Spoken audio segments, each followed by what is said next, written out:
ఈరోజు ప్రత్యేకించి జగనన్న ముఖ్యమంత్రి కాగానే దశాబ్దాలుగా ఈ ప్రాంత మత్స్యకారుల కళ కోరిక అయినటువంటి జువ్వలదిన్న ఫిషింగ్ హార్బర్ ని నిర్మించి ఇవ్వడం జరిగింది.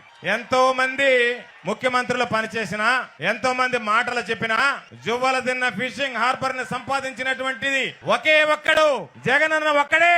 ఈ రోజు జువ్వలదిన్న ఫిషింగ్ హార్బర్ ని సాధించి ఈ రోజు మనకు అందించడం జరిగింది. జీవో మా నాయన అడ్డం పెట్టుకుని నేను జీవో తెచ్చాను.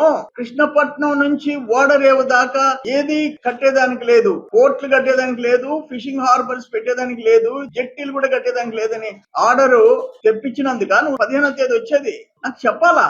ఆఖరన రామాయపట్నం పోర్టు అక్కడ నిర్మించాలా అని చెప్పి మహీధర్ రెడ్డి, కిరణ్ కుమార్ రెడ్డి ప్రయత్నం చేస్తే దానికి కూడా ఈ జీవో అడ్డం వచ్చింది. అప్పుడు మేము వెంకయ్యనాయుడు గారి దగ్గరికి వెళ్లి ఫిషింగ్ హార్బర్ కోసం వెంకయ్యనాయుడు గారి దగ్గరికి బీద మస్తాన్ రావు గారు, బీద రవిచంద్ర, నేను ఢిల్లీకి పోయి వెంకయ్యనాయుడు గారిని అప్రోచ్ అయిన తర్వాత మేము ఈ జీవో అమెండ్ చేసేస్తున్నాము, జువ్వలదిన్న ఫిషింగ్ హార్బర్ శాంక్షన్ చేయించండి అంటే అప్పుడు ఆయన మాట్లాడి ఆ డిపార్ట్మెంట్ తో మాట్లాడి ఇది government of India ministry of agriculture and farmers welfare department of fisheries, అప్పుడు హర్షవర్ధన్ అని సెక్రటరీగా ఉన్నాడు, సెంట్రల్ మినిస్టర్, కేంద్ర మంత్రి హర్షవర్ధన్. వెంకయ్య నాయుడు గారు ప్రత్యేక చొరవ చూపాడు సూచనలతో. అప్పటి కేంద్ర మంత్రి హర్షవర్ధన్ గారు మాకు బాగా సహకరించాడు. ఆయన జీవో ఇప్పించిన దాకా 2019 మార్చి 7వ తేదీ 288 కోట్లకి బ్లూ రివల్యూషన్ కింద జీవో ఇప్పించిన దాకా వెంకయ్య నాయుడు గారు కూడా నిద్రపోవాలి.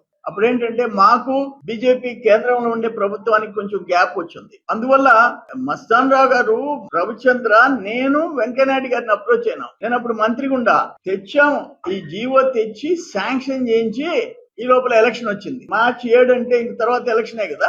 ఎవరు జువ్వలదిన్న హార్బర్ తెచ్చింది ఎవరు? మీరు కాంట్రాక్టర్లకు ఇచ్చి డబ్బులు అనుకున్నారు అంతే.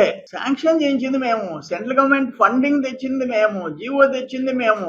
మీరు తెచ్చిన 2008లో పోర్టు నుంచి, కృష్ణపట్నం పోర్టు నుంచి అక్కడి వరకు వాడరేవు వరకు ఎలాంటి నిర్మాణాలు చేసేదానికి లేదని ఇచ్చిన జీవోని క్యాన్సిల్ చేసి సెంట్రల్ గవర్నమెంట్ బ్లూ రివల్యూషన్ లో కేంద్ర మంత్రి హర్షవర్ధన్ గారి దగ్గర వెంకయ్య నాయుడు గారి సహకారంతో ఆ జీవో తెచ్చి అమౌంట్ శాంక్షన్ చేయించాం, 288 కోట్లు. అదేంటంటే 900 మీటర్ల దక్షిణ భారతదేశంలో ఎక్కడా లేని విధంగా 900 మీటర్స్ లెంగ్త్ జట్టితో ఈ హార్బర్ ని తెచ్చాం. 900 మీటర్లు. ఇది 2009-8లో ఇచ్చిన జీవోని చంద్రబాబు నాయుడు గారు క్యాన్సిల్, రద్దు చేయబట్టి ఎంత దారుణం అంటే ministry of fisheries, animal husbandry and dairy GO, government of India blue revolution 69 కోట్ల 114 లక్షలు. Ministry of shipping, government of India Sagarmala programme 69 కోట్ల 14 లక్షలు. Government of Andhra Pradesh state plan 150 కోట్లు.